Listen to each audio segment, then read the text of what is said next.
I am both today will be the host and the panelist of this panel. And as I said at my opening speech this morning, the inability of the international community in stopping Israel's war crimes is eroding the very fundamentals of the international system. This failure leads to a legitimacy crisis of the international order. For many years, as Muslim world, we made mere condemnations and waited for others to solve our very own problems. The hegemonic powers remain indifferent to the problems they themselves created. This time, we took matters into our own hands and displayed an act of regional ownership. The contact group on Gaza is an innovative product of this line of thinking. It was mandated by the joint OIC-Arab League summit to intervene in the ongoing tragedy in Palestine. In addition to Palestine, the group has 7 members comprised of Turkey, Egypt, Saudi Arabia, Jordan, Indonesia, Qatar, and Nigeria. I am privileged to be a member of this group. It is also a distinct honor to have here with us 2 of our distinguished members, Brother Samir Shukri, Foreign Minister of Egypt, and Brother Riyad Malki, Foreign Minister of State of Palestine. For the last 4 months, we've been making joint diplomatic initiatives all around the world. We met key leaders, decision makers, and individuals in different capitals and international platforms. Sometimes we have made collective demarches. Sometimes we have applied a division of labor among us to address different audiences. This group is a unique way to manifest the solidarity of the Muslim world with the Palestinians. I am sure my colleagues will be humble in expressing what we've achieved so far. Yet, thanks to our concerted efforts, first and foremost, we managed to raise the international public awareness about the tragedy in Gaza. Secondly, as a contact group, we persistently exerted pressure on the countries supporting Israel's cruel attacks. When we started our demarches, there were only a handful of Western countries favoring ceasefire and unhindered humanitarian assistance. Now, the overwhelming majority of the UN member states clearly support an immediate ceasefire and urgent relief efforts. For instance, at the first UN General Assembly vote on Gaza, the number of countries in favor of ceasefire was only 121 in October. At the second vote in December, this number increased to 153. Thirdly, we talk with one loud voice to discredit hegemonic narrative about the true nature of the Palestinian question. We challenge the argument that the current war is about providing security for Israel. The contact group highlighted that it was indeed the Palestinians who need security and self-defense more than anybody else. Now, we do have another challenge before us. Despite clear calls of international community for ceasefire and peace based on two-state solution, nobody seems to have any leverage on Israel. If any other country commits similar crimes, it will definitely face all sorts of sanctions, as you know quite well. Due to the blind support of the US, including use of its veto power, Israel enjoyed impunity in its crimes, which may amount to war crimes and genocide. This is not anymore a mere political conviction. It is the essence of the provisional measures that the International Court of Justice ordered. Unfortunately, the US and some European countries cannot exert pressure on Israel to stop bloodshed in Gaza, because either their political systems are designed to stay blind and deaf to all crimes Israel commits, or they have burden of the past vis-à-vis the Jewish people. Yet whatever the extremist government in Israel or its staunch supporters propagate, the truth stands on its own. Israel will never be secure unless it declares that they are not after grabbing the Palestinian lands. When Israel acknowledges that they are at peace with the 1967 borders and recognizes the rights of Palestinians to an independent and sovereign statehood, then the people of Israel will enjoy genuine and sustainable security. Let me stop here after this brief introduction and my personal remarks in my capacity as Minister of Foreign Affairs of Turkey. Now, with your permission, I would like to give the floor to honorable ministers. Then I'll be happy to take questions and comments from the floor and expand the discussions. My first question will be to my brother, Minister Sami Shukri. Egypt has always been at the forefront of the issues pertaining to Gaza. Your role in international humanitarian assistance and evacuations from Gaza is highly appreciated. The only land border of Gaza that Israel doesn't control is with Egypt. You are under immense pressure and burden. My first question, brother, to you is, the pressure on Rafah and the border crossing is mounting. How do you think the situation will evolve from here? The current international system cannot provide solutions to this crisis. What kind of innovative solutions can we offer?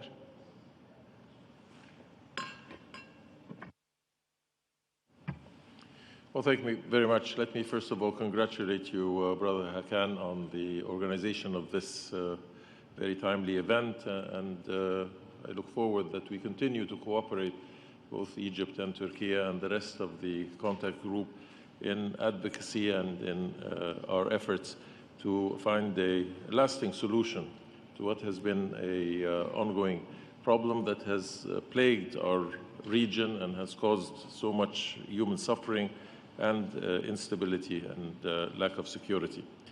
The border crossing at Rafah has been constantly open since the 8th of October, despite the few days where it was bombarded to restrain the amount of the actual disbursement of humanitarian assistance. But since that initial phase, we have kept the crossing open. We have done everything possible in coordination with many of our international partners to convince the Israeli government of the necessity to provide assistance at a scale that responds to the needs of 2.4 million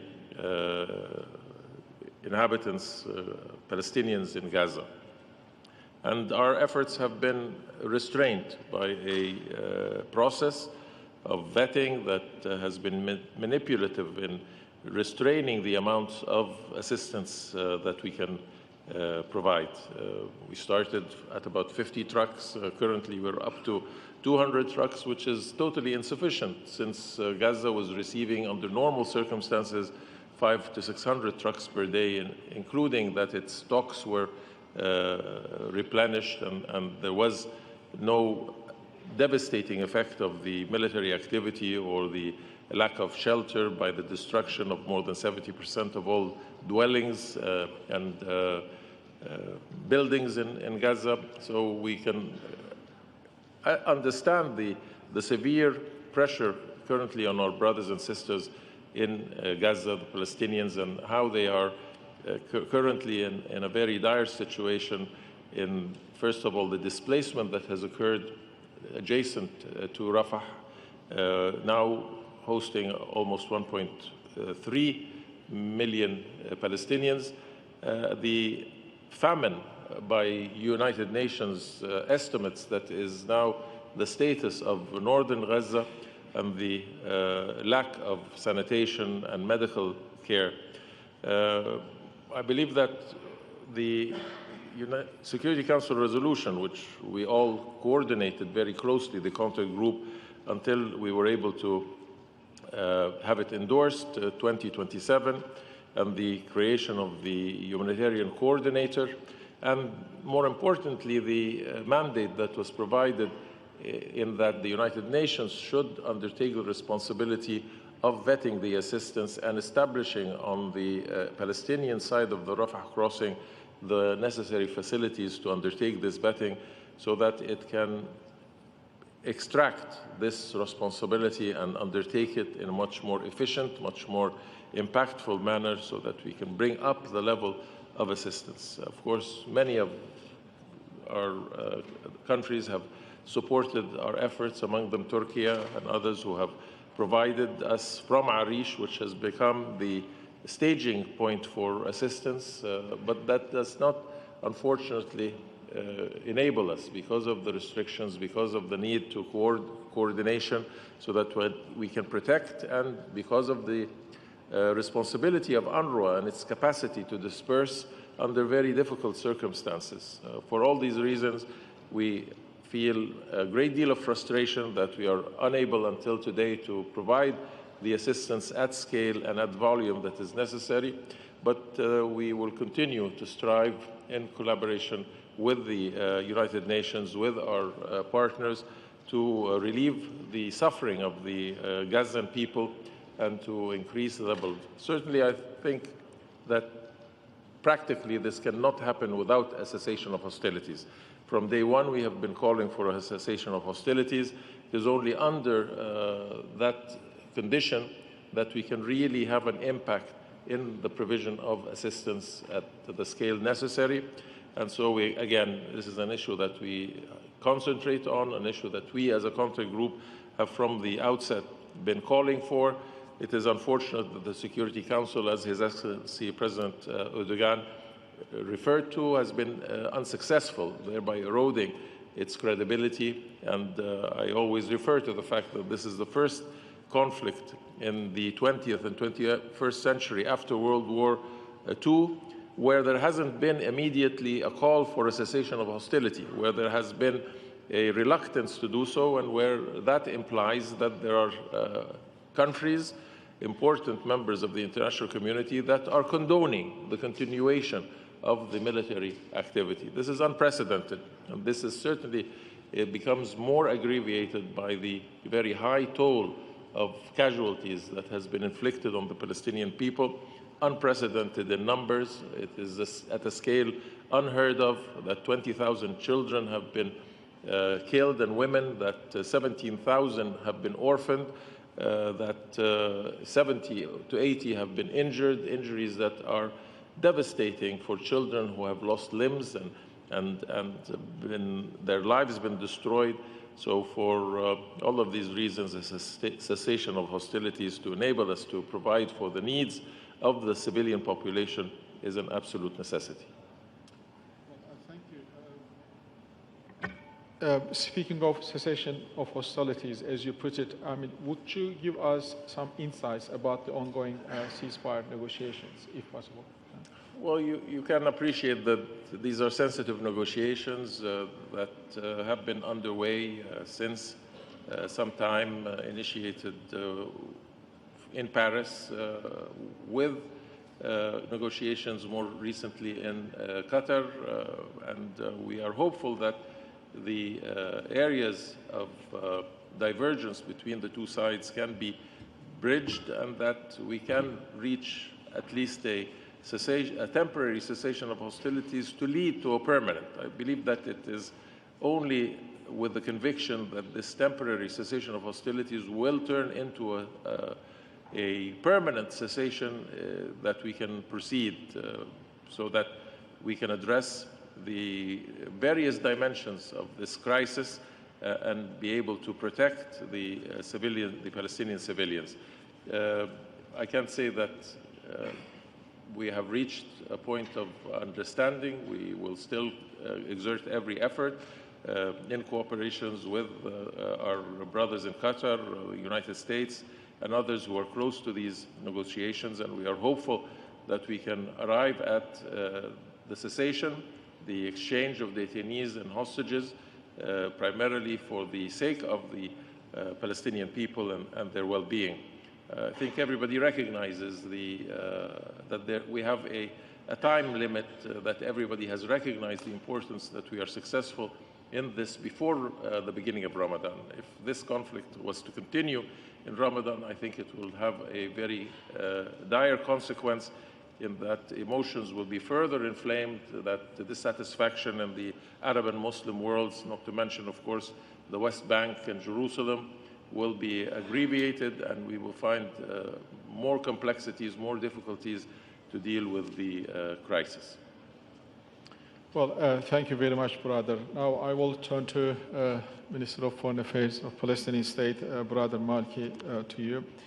First of all, let me express, as you know, the Turkish people is united in solidarity, sympathy, and affection with Palestinian people. And we also know that the problems are not limited to not only to Gaza, but also in the West Bank. You have been facing huge problems, and the situation is explosive with rampaging settler terrorism in the West Bank area too. And also Israeli officials make reckless statements on restricting access to Haram al-Sharif during Ramadan. My first question, brother, how do you see the coming weeks under the circumstances, and what needs to be done?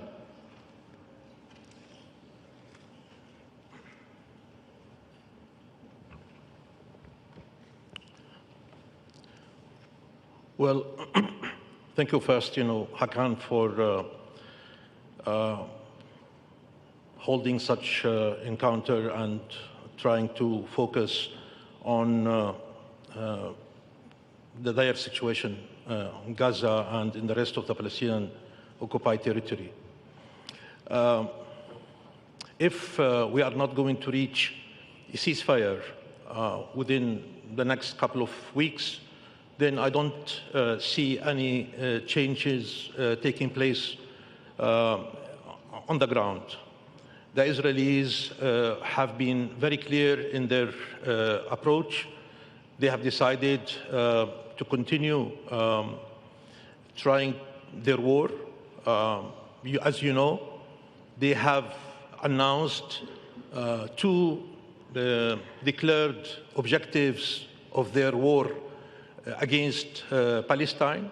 The first objective is to wipe out Hamas completely from Gaza, and secondly is to the return safe of the Israeli detainees in Gaza.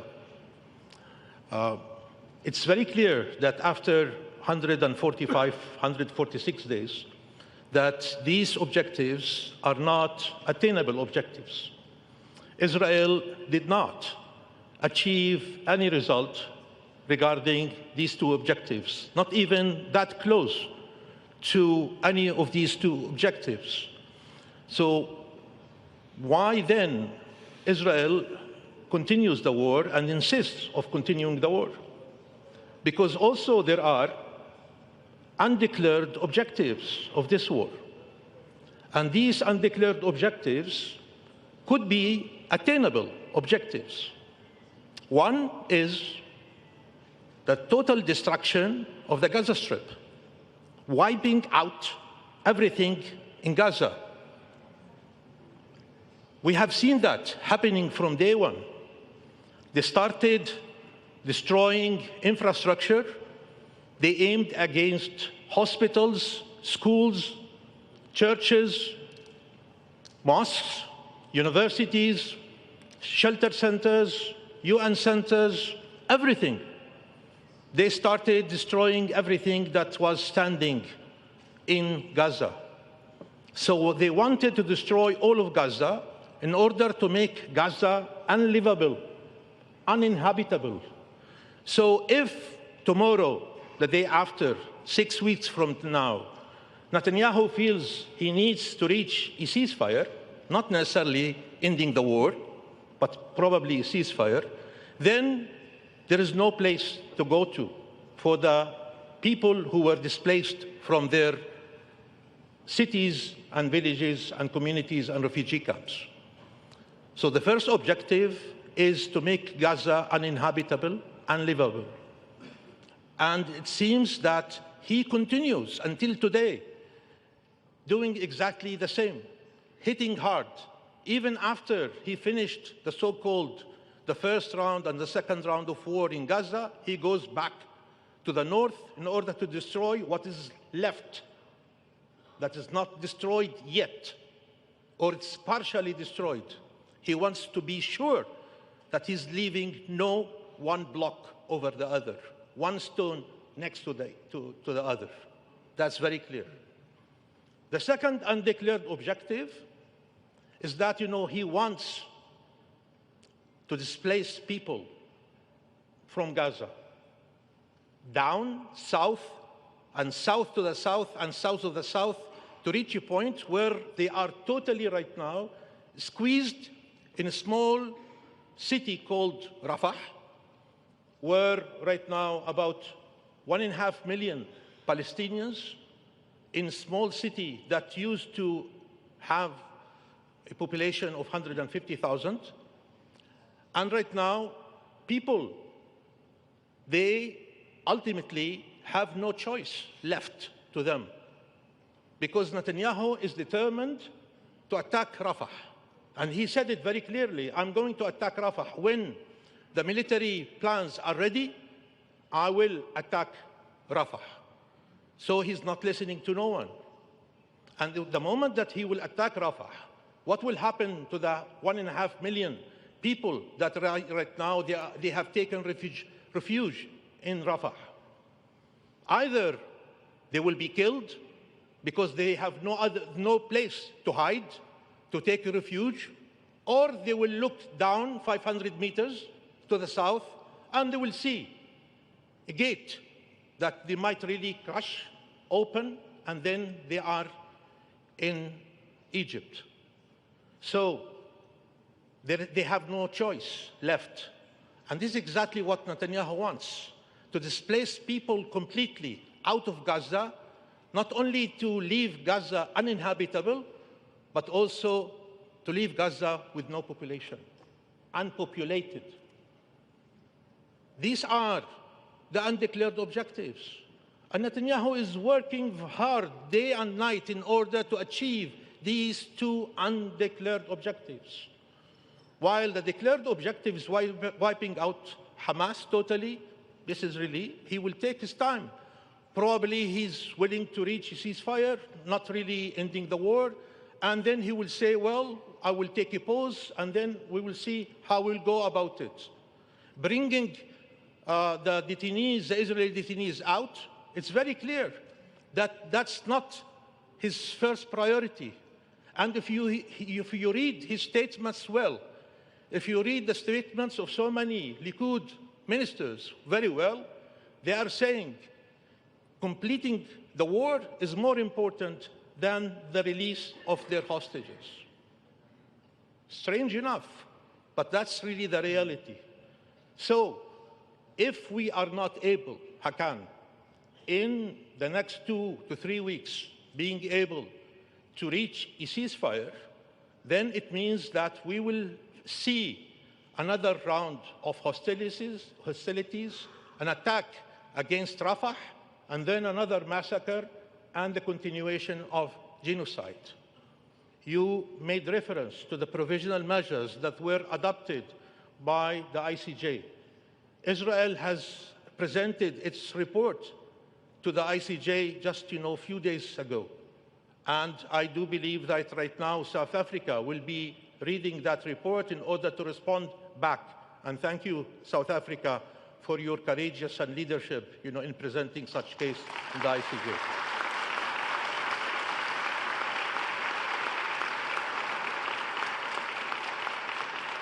But it's very clear that, when you look in the Israeli response, they say that, the ICJ has no jurisdiction, and they did not commit any type of crime against people in Gaza, that, the 30,000 people that were killed, 70% of them are women and children, are simply collateral damage, that they are not really counted.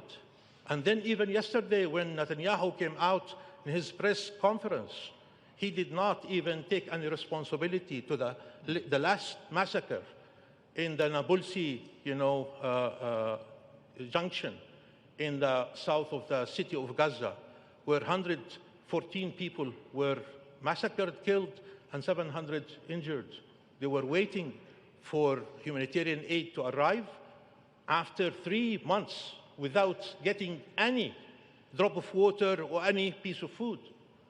And when they were there, in the tens of thousands, the Israeli tanks opened fire at them, killing 114 and injuring 700. So it's very clear that if there is no international world strong decision to force and to impose a ceasefire on Israel, Israel will never accept a ceasefire. And if there is no willingness by the international community, by the Security Council, to impose a resolution that will call for ending the war, Israel will never, on its own, end that war. What we need is an international will, and what we lack is an international will. That's really the problem today, and we still counting people being killed on a daily basis in Gaza and in the West Bank. You mentioned the West Bank. The West Bank is very important, development that is taking place. Israel has no long-term interest to stay in Gaza per se, but they have long-term interest not only to stay in the West Bank, but also to displace people, to kick them out of the West Bank into Jordan, and also to annex the Palestinian territory.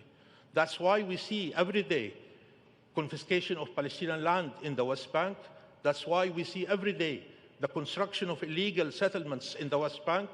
That's why we see every day destruction of Palestinian homes, attacks by settlers, rampaging everywhere in the West Bank, and that's why we see Israeli soldiers every day trying to do military incursions into Palestinian cities, villages, and refugee camps. So while everybody is focusing on that genocide that's taking place in Gaza, we should always remember that the real objective of Israel is the West Bank. The real objective of Israel is the so-called Judea and Samaria, and their aim is to annex Judea and Samaria, to kick people from there, and to build their illegal settlements in such area. This is really very important. We have to be careful about what's happening in the West Bank and to take always, great attention. Well, thank you, brother. Speaking of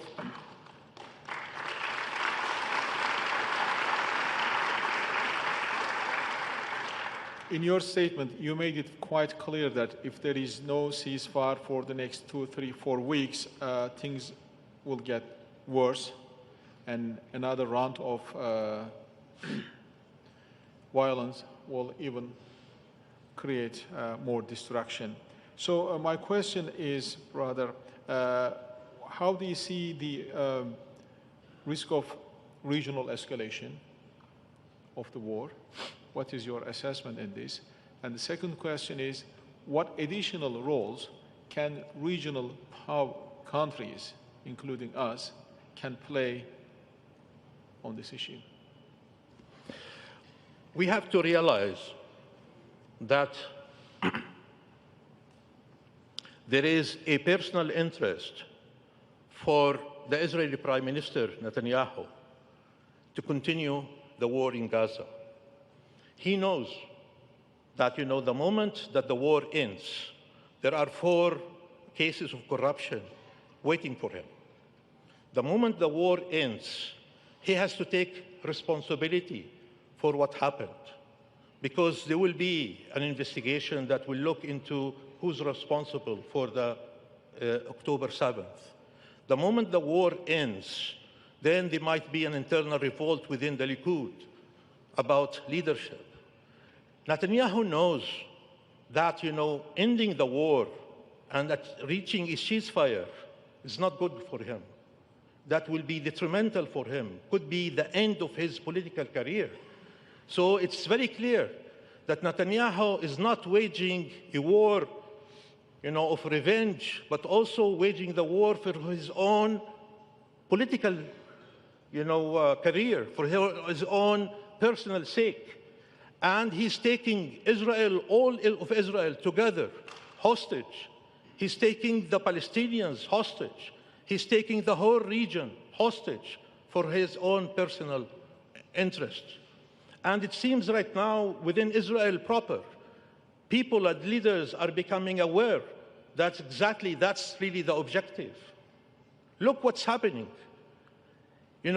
Every day we hear that Netanyahu, in terms of the negotiations for reaching a deal for the release of hostages in exchange of Palestinian prisoners, the entry of aid, etc., we always hear that Netanyahu is putting hurdles every time.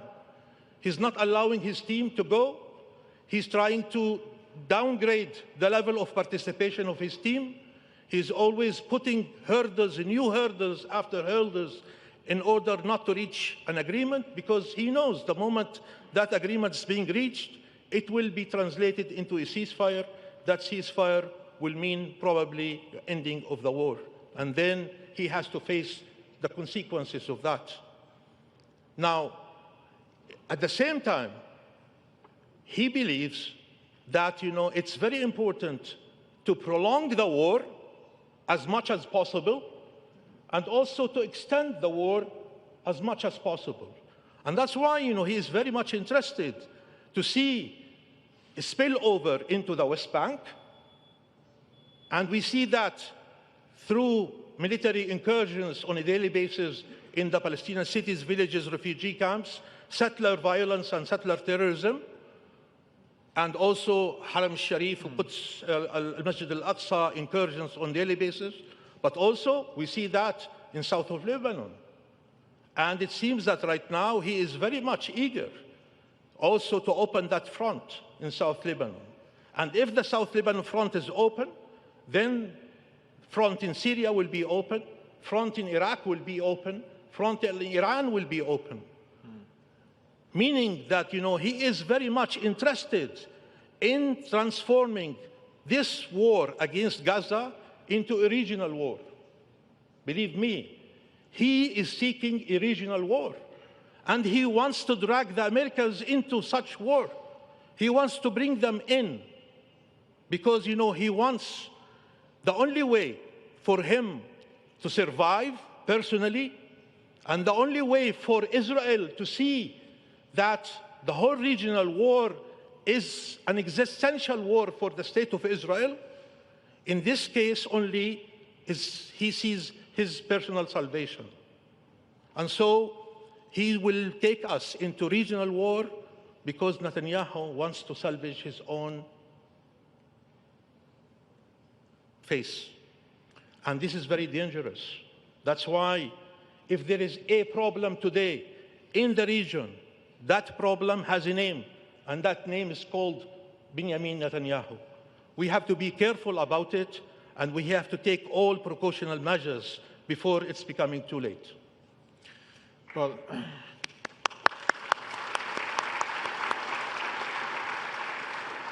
I really thank you, both of you, and for your opening statements and answers. So I would like to turn to the floor for their comments and questions. Any comments, questions?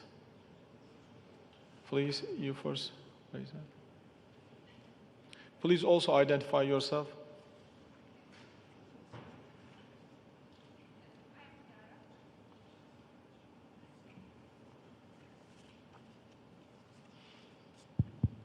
Okay, I am Dilara, and firstly, I would like to thank to all of you for the perfect contributions. My question is actually general. As you know, there is such an hostility between all countries, and we also give importance, and we also give example for this, like Ukraine and Russia. There is an ethnic hostility between from these countries from the past, and it's still going in today. But there is also still ethnic conflict between the Palestine and Israel from the past, and it still continues. But when we compare and when we examine the situation, we see that the governments in the West, when there is such a case event and come through, they said that it is very much hurtful and it should be prevented. And there's such a case. I mean, the government in the West, when there's such an event happen and come through, they said that it shouldn't be. But when there is such an event come through between Palestine and Israel, they shouldn't do anything. Why this is the case? I mean, when we compare this situation, this is so similar between each other, but there is no such a huge activities coming from the West. What do you think about this? Thank you for your answer for this. Would you like to answer the young lady's question? I'd like to give you the opportunity, Please. but I'll certainly, this only reinforces that there's a double standard, that there's an erosion of the mechanisms that have been put in place since World War II to deal with international relations, and that there is a lack of a moral justification, undoubtedly, when there is a reluctance to call for a ceasefire, when there is an inability to define what is happening for what it is, when there is 30,000 counting, when we continue to count casualties among women and children and civilians, and there is no indignation and outrage, when there is lack of empathy in one case and excessive solidarity with another. This is all the erosion of the credibility of the world rule-based order and a selectivity depending on affiliation, depending on political interests. And this is a very dangerous situation that will have ramifications and will lead to a lack of understanding, a lack of ability to resolve issues, whether political issues or whether issues of a more general nature, climate change, the challenges associated with climate change, and all other multilateral situations, because the sense of injustice and lack of consistency will always cast shadows of doubt on the justifications and the motivations that are governing state relations. Thank you. Before receiving further questions, I'd like to, we have two distinguished guests together with us today. Ambassador Samir Bekir Diab, Assistant Secretary General of the OIC for Palestine and Al-Qudus Affairs, and Ambassador Hussam Zeki is with us too. He is the Assistant Secretary General of the League of Arab States. I'd like to give the floor to them for their comments, if they have any. Where is the mic?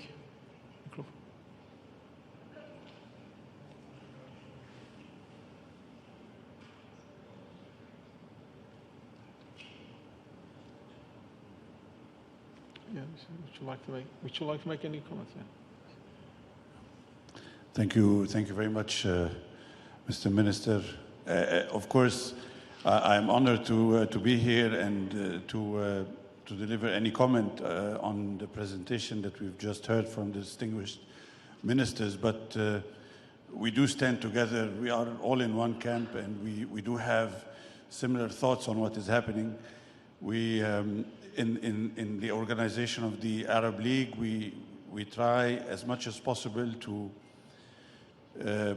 make the world aware of all what is happening in Gaza, because it is not in the interest of stability and peace in our region, of course. And the very last point that Minister Maliki referred to is extremely important, which is widening the war and the dangers of widening the war and making it or transforming it into a regional war is, of course, an idea that we are pursuing all the time with our international interlocutors. We do hope that the United States and other capitals in the Western world would be able to prevail at one point on the Israeli decisions, but as it seems also this is a difficult or weak possibility, and for that we keep trying in support of the effort done by the countries of the region, Egypt, Jordan, Saudi Arabia, UAE, Qatar, and all others. We try to do that, but evidently there are other reasons that prevent Washington from responding in the way that we would like to see. Just to end my brief comment, I would say that we will continue to try. We will continue to push for not only for a ceasefire, but also for points that we see are extremely relevant, which are the prevention of forced displacement of Palestinians, either from Gaza or from the West Bank, and also the proper response to the dire humanitarian situation in Gaza. And I think Minister Shukri referred to that, and the efforts made by Egypt in that regard are, of course, well taken into consideration. But of course, the world and the Palestinians in particular will need to see more pressure on Israel in order to allow for this humanitarian aid to come in bigger quantities and as needed. So thank you. We thank you, Minister Hakan, for receiving us, for allowing this event to take place, and putting all the highlight on Gaza as it needs. And we thank also Turkey for all the effort that it has been doing. And I think hand in hand, this contact group that was created in the summit in Riyadh back in November 11th, joined from Arab and Islamic countries, I think will reach somewhere. We just hope that it reaches that point in due time and not too late. Thank you very much. Brother, may I please. Just to intervene? We are all burdened by what is happening in Gaza, but we have to recognize that this is not the first time that this has erupted, and that we should not lose sight of the inherent cause of this conflict, which is 75 years of occupation. Mm-hmm. That occupation is the reason why there is turmoil and lack of stability in the region, that the rights, inalienable rights of the Palestinian people have not been met, that their right to self-determination, their right to statehood. And until that is accomplished, we will be in constant cycles of instability and violence, in lack of a environment for all the peoples of the region, Palestinians, Israelis, everyone, to live in peace and security. Mm-hmm. Without that being achieved, we are only dealing with the consequences of this lack of achievement. It is time that this fundamental issue is addressed. It is time to implement. It is time to recognize Palestine as a state, but not only in recognition. It has to be implemented. There are mechanisms are available to us, the Security Council under Chapter 7. There have been 30 years of negotiations. Everyone knows what the parameters of an equitable solution are and should be implemented, and thereby relieving of this constant cycle. I have to take leave of Your Excellency because of other engagements, so I thank you once again for this very important session, and look forward to continuing to cooperate closely with the contact group. Egypt and Turkey, I believe, can have a very pertinent impact on this situation and on others. And again, I thank you for this opportunity. Thank you very much. Well, thank you. Thank you very much. Any other questions? Professor? Yes. He has a plane to catch. Minister Shukri has a plane to catch. Just maybe we'll get 1 point. Okay.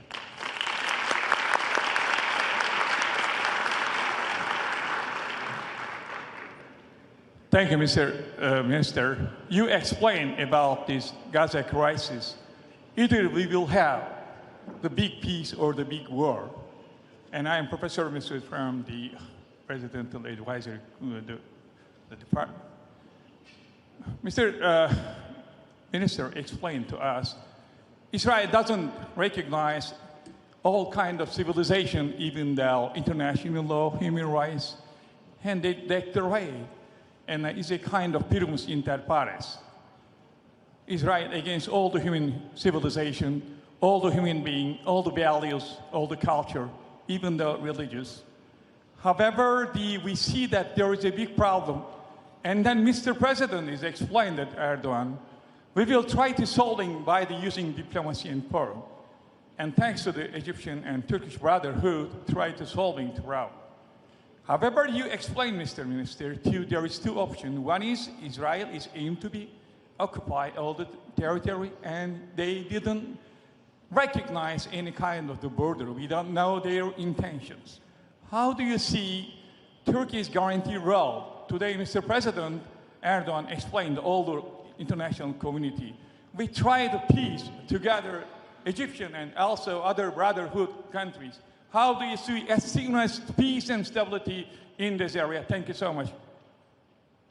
The question is for the Mr. The guest. Yeah, we know you, Mr.